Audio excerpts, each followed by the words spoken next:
Ladies and gentlemen, welcome back to the channel. We're going to hit on this video here because I think this is fascinating.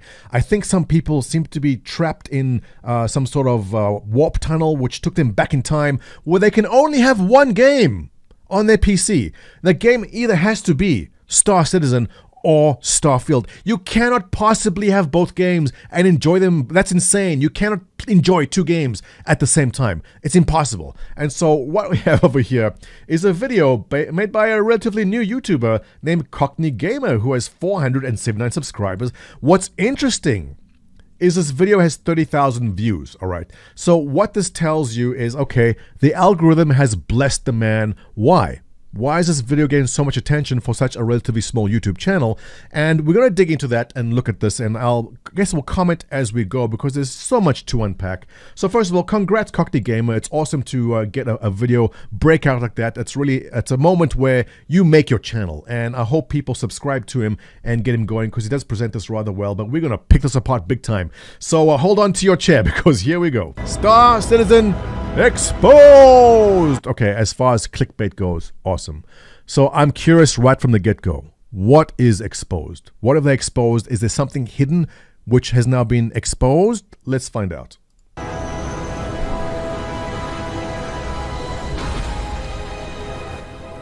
The cat is finally out the bag with the latest Starfield reveal, giving the Cockney Gamer gang a glimpse of what to expect when the game releases later next year. Now you'll find a ton of videos analysing the gameplay, but Reggie here actually had an intervention type moment watching that 12-minute showcase, which was simply this.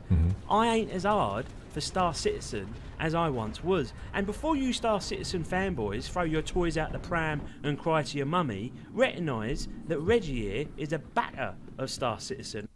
I find that weird. I mean, obviously, I think the point was to antagonize a little bit in the beginning, because if you are a Star Citizen backer and you watch this, and he's telling you, well, stop being a little crybaby. You're like, well, why am I going to be a crybaby? Because now you want to watch. So, interesting. All right, let's see what happens on it. Now, if it ain't obvious, everything here is speculation. My word is no bigger or better than your bloody word. So put down your torches and open your mind to the discussion at hand. Now, okay, good opening. He's saying, look, my opinion is not more important than yours, but let's hear me out, is what he's saying basically. All right, fair enough. Let's hear what he has to say. first of all, let's start with the most obvious point above everything else, which is Starfield is not trying to be Star Citizen. They are very different games, people. Correct. One is a massive multiplayer online role-playing game space bloody extravaganza, and the other is the bastard child of No Man's Sky meets Skyrim. Likewise, there is definitely room. That's exactly what I said. It's No Man's Sky married Skyrim. It's No Man's Skyrim, exactly. Room for both titles to exist peacefully. You'd happily play both. So why is it then that Reggie believes Star Citizen has a bloody nose after this gameplay reveal? Well, to put simply, we have been promised by the Star Citizen overlords a rich world of spaceflight, planetary exploration. So let me just understand. Star Citizen has got a bloody nose from the Starfield release, which is a weird claim. It's as if you go into a fight with someone and you're swinging, but none of your punches landed, and then you go, I gave him a bloody nose. Well, did you really now? Because I'm a Star Citizen backer, and I'm a massive Bethesda fan. I've got thousands of hours in Skyrim. First playthrough vanilla, as is tradition. Second playthrough with some mods. Third playthrough with more mods. Fourth playthrough with all the mods you can jam into it, alright? So, as far as Bethesda games go, Skyrim, thousands of hours. Fallout 76, which was hated by so many people. I love it. Fallout 4, everyone crying, it's not multiplayer, it's not fun enough. I loved it. Whatever the Bethesda game is, I'm a huge fan. And also, I'm a massive backer and fan of Star Citizen. So, I don't see a bloody nose anywhere. You made that up. He made it up. There's no bloody nose. You swing punches, nothing landed. You go, I gave you a bloody nose. And Star Citizen's like, what are you talking about? Nothing happened. incredible graphical effects. We've been promised for 10 years now a universe that has a multitude of new and exciting, never done before mechanics, like owning a ship that you can walk around and then land anywhere on any planet you come across, in a rich star system, providing literally thousands of different locations. We've been promised upgrades to ships and weapons, mods and various missions, which by the way are already implemented, albeit in a very early stage. However, in that time, people, I've been married, had a kid, got divorced and remarried again. Star Citizen.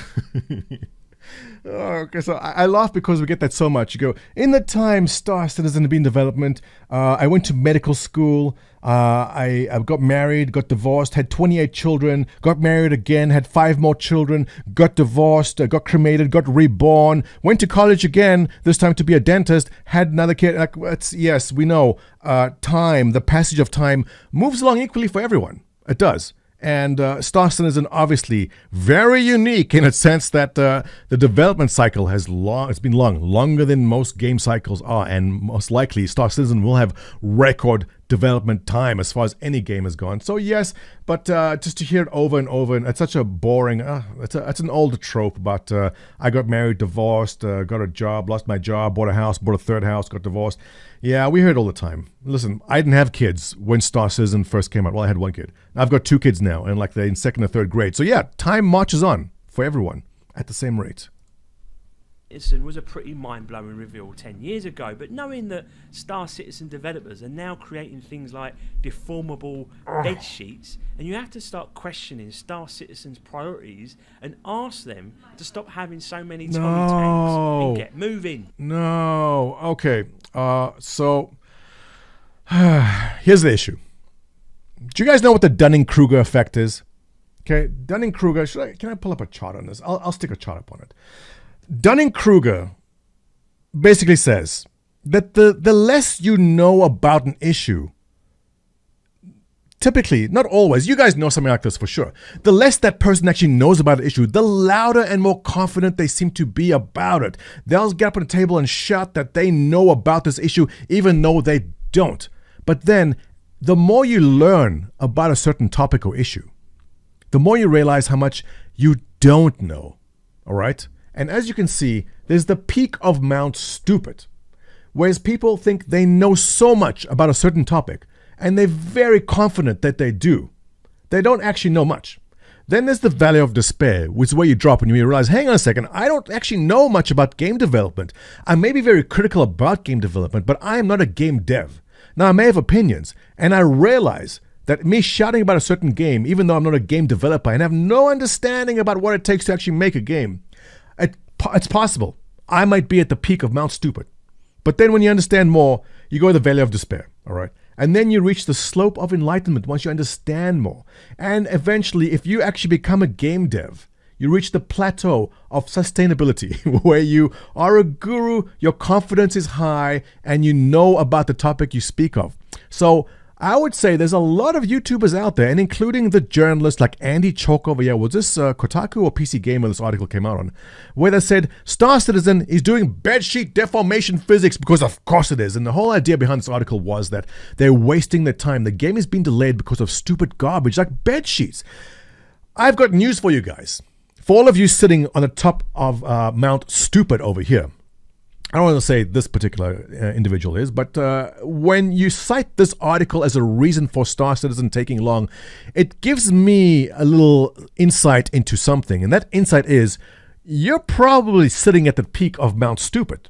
And I'll tell you why.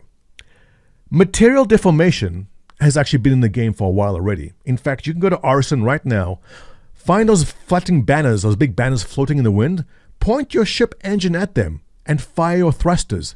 They'll move because material deformation is in the game already. So what if you took something that's already in the game and just applied it to a bedsheet? Now, I guarantee there's one guy working on that, all right? And his job is to say, when an NPC gets in the bed and then comes out the bedsheet needs to deform a bit. Now, it's a nice little feature that just makes the universe more real, but it's not what's holding up the game. In fact, if Chris Roberts walked into the Manchester office and said, hello, everyone. Well, I'll do the Hey everyone. I can't do Chris Roberts. Who's working on bedsheet deformation?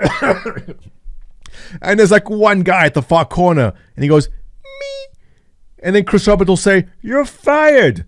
Will him being fired make the game complete faster? It won't. If Chris Roberts walks into the office and goes, who is working on ships? And the three guys in the corner go, we are. And he goes, all right, you guys are fired. Will the game complete faster? The answer is no. If he walks into the office, there's a meme about this, and he goes, who's working on the lore? And the lore guys go, we working on lore. He goes, well, you're all fired. Will the game complete faster? The answer is no, because the guys working on the back end, on the server meshing, on the persistence, on the streaming, whatever is on the back end part of the engine, they don't know shit about bedsheet deformation. The guy working on bedsheet deformation doesn't know how to make object container streaming work better in the game. It's not his area of expertise. The fact is there are over 700 employees all working on different things, and one guy is doing something with bedsheets, and now this has become your rallying point? That the guy working on bedsheets is holding up development of the entire game and they're wasting their time on things which are not important? They are working on what's important. But just because the team of 30 or 50 core engineers are working on the issue and one guy over there in the corner is working on bedsheets doesn't mean the game is being delayed because of the bedsheets guy. This is a stupid argument, and the fact that he brings this up as one of his reasons that the things are bad gives us a bit of insight to what it's like on the Mount of Peak Stupid. Oh, I mispronounced it. Peak of Mount Stupid. I have to go back and edit that now. Citizens' priorities and ask them to stop having so many Tommy tanks and get moving. And this is really where I just said that. You guys stop doing what you're doing there and everyone work on making the game. But the guys making the ships don't know about making object container streaming work better. They don't know anything about that. Comparison begins with Starfield, because you'll start to see that Starfield has all of those things that I just mentioned, and in some cases even more. So we really are at a crossroads here, people, where Starfield's impending release is breathing down the neck of what Star Citizen is offering, and its fans, the Star Citizen fans that is, they need to take a long hard look at what the project now is and what the bloody hell has been going on when elements of Starfield appear to offer so much more. So I'm sorry to break this news to you, Star Citizen guys, but I think you need to delete Star Citizen because Starfield's coming out. I don't know if your hard drive can possibly hold these two games at the same time. I think it's physically impossible that you can play these two games at the same time. So it breaks my heart to bring you this news, Star Citizen fans, but Starfield needs to be installed, and you have to uninstall Star Citizen. I know, it's sad. In return, Star Citizen is at risk of losing the more casual fans if their spaceflight fetish is quenched by Starfield. I've got no issues that the loyal... Alright, Star Citizen is at risk of losing its casual fans. I'm going to make a bold statement here and say it's the exact opposite. I'm going to put money down now that countless casual Bethesda fans are going to be onboarded onto the sci-fi genre through Starfield over here. And once they've had their vanilla playthrough and their modded playthrough and their super modded playthrough and their updated super modern playthrough with whatever new DLC, where do they go next? They have the bug. They want spaceships. They can go to No Man's Sky. They can go to Elite Dangerous. And they can go to Star Citizen. It's the exact opposite. So many Bethesda fans from the fantasy genre are coming to the sci-fi genre on-ramped because of Starfield. And once they've had the bug of space sci-fi, I made a new word. Once they've had the bug of spaceship fun, they will go seek out more spaceship fun. And there's one game out there that says the word star in the title, Star Citizen. So it's the exact opposite. Starfield will do wonders for Star Citizen. Mark my words. Fan base will always continue supporting Star Citizen, and I'm one of them. I'm talking about average Joe Smith on the bloody streets who goes home to his wife every day? Is he going to give a shit about Star Citizen when the Starfield is looking as good as it is? No. Go play Starfield. I'm going to put in hundreds. I'm going to put 1,000 hours into Starfield. And once I'm done Starfield, once I've played my 1,000 hours, where will I go? Huh. I wonder if there's another game out there that could possibly scratch that itch that I have after Starfield. We'll never know. So average Joe Schmo who doesn't know anything about sci-fi and gets introduced to Starfield, that will be the portal into the beautiful world of... That's right.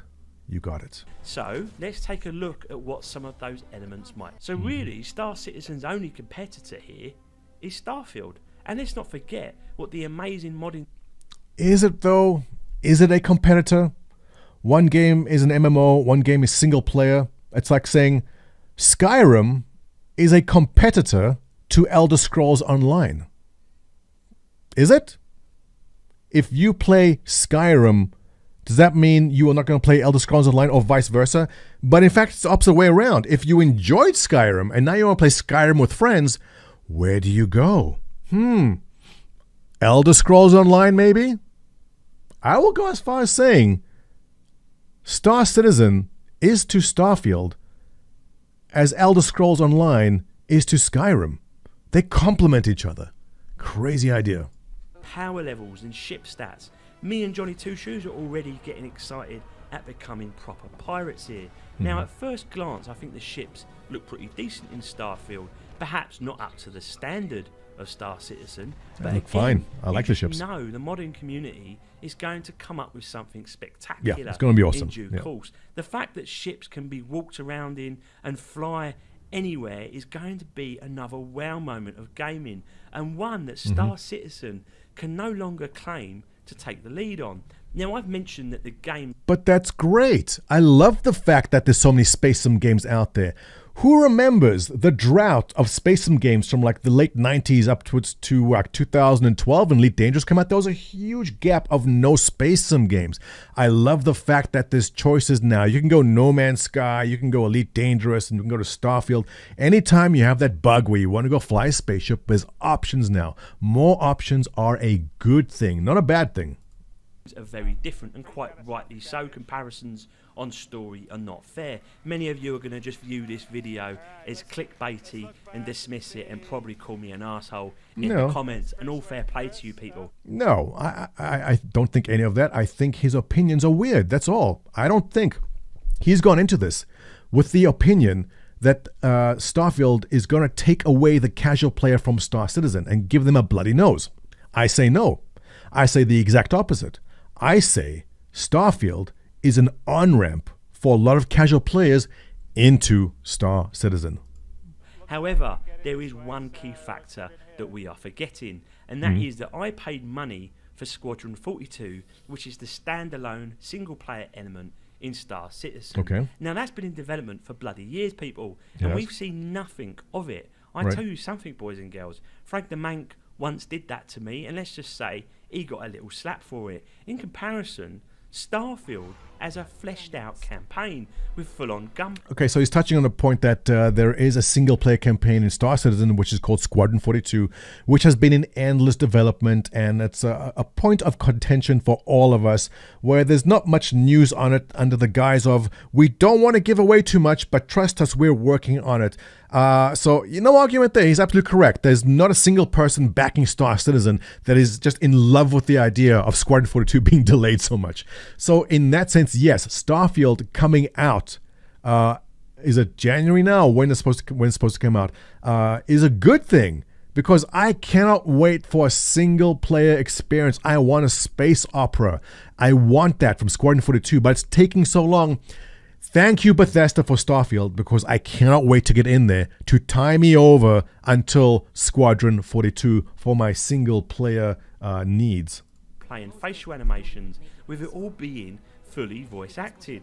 Now, the gunplay itself didn't look amazing, I can't deny that, but it certainly didn't look bad and certainly no worse than what Star Citizen has. When Squadron 42 is released, we can have a proper analysis of it, of course, but the reason another blow has been dealt here is that Star Citizen has very little to hide behind at this point as to the lack of single-player campaign. There is no blows here. No blows have been dealt. I don't see this as a fight between two games competing for a small demographic, and once a demographic has chosen one game, then there can be no other. Sure, if your daddy's giving you your $50 or your $45 or whatever this is going to cost, actually it'll be probably $60 for Starfield, and he's only going to give you the $60 for this year, and you cannot get any other game, and you must choose between Squadron 42 and Starfield, then I get it. I totally do.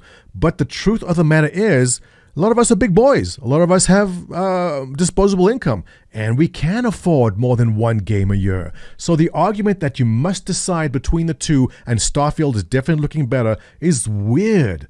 It's just weird because you are more than welcome to buy whatever games you like and enjoy more than one game. You can. When Starfield has managed to create a Skyrim-sized campaign with a universe that competes with Star Citizen. I haven't even touched upon the robust character creation. Competition is good. Competition is awesome. I love competition, and I will play the hell out of the competition because, as I said, you can play more than one game. It's true. In addition to the huge planetary bases that you get to build in Starfield, and also Staff Up, which is going I love to this. add I love the base a building. huge amount of personality and immersion to everyone's game. It's at this point, though, when I watched this video, that I knew that Starfield was going to offer something incredible and something that even Star Citizen has not yet provided. It's way too early to compare graphical features, of course, for either game, as both are still in development. But Star Citizen has a hold over me. You see, the nicest planets of Elite Dangerous, or the most spectacular vistas of No Man's Sky, they cannot match the sheer vibrancy of what Star Citizen has. The way you would have to take a train from the city to the launch pad just blew me away in Star Citizen. However... Really? I think the worst part of Star Citizen is having to catch a train from one place to another. Okay, now I have doubt about anything he says from this point on. Anyone who enjoys the train rides in Star Citizen, yeah, I'm sorry. There's something wrong there. That is at the worst part of Star Citizen is getting from the habs to the space station to the terminals to get your spaceships. The gameplay on Star Citizen for us to have a proper inspection, because here we have a game worthy as a competitor. Star Citizen's wow moments are starting to look dated. Really? Well, what do you guys think?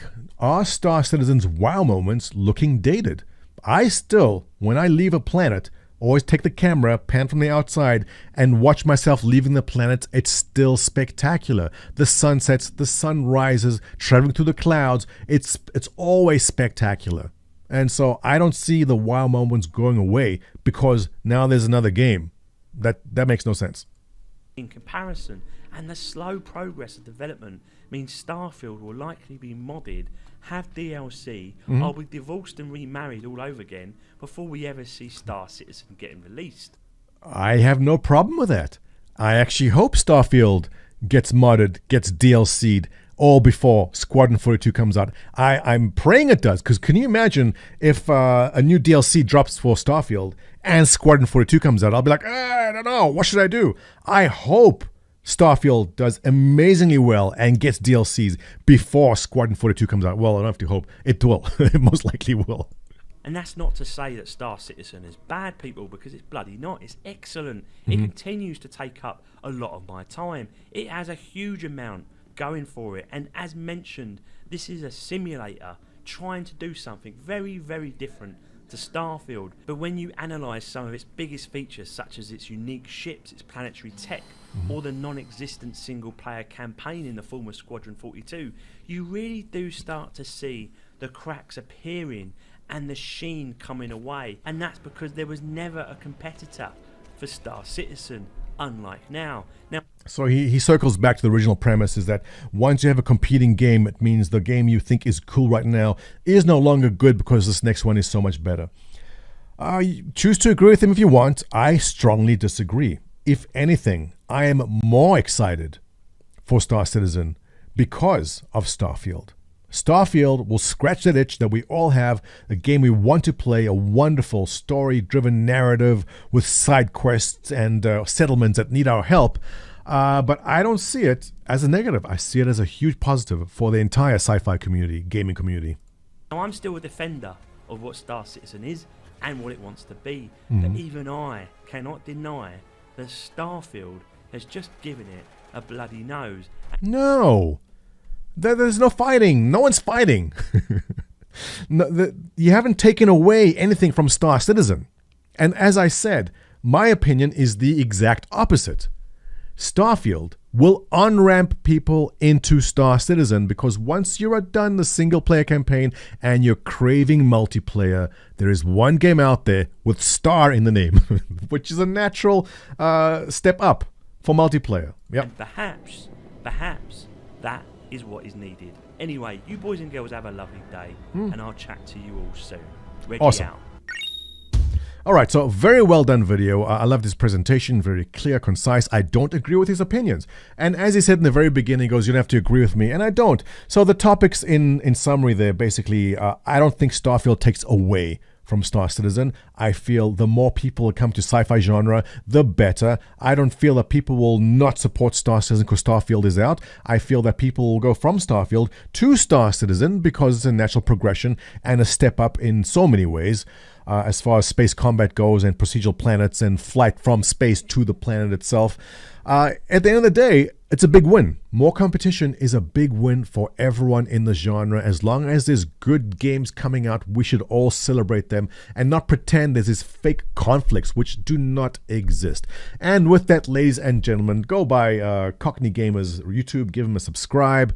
And if you enjoy my content, give me a thumbs up, subscribe, comments below, always appreciated. And I'll catch you in the next one.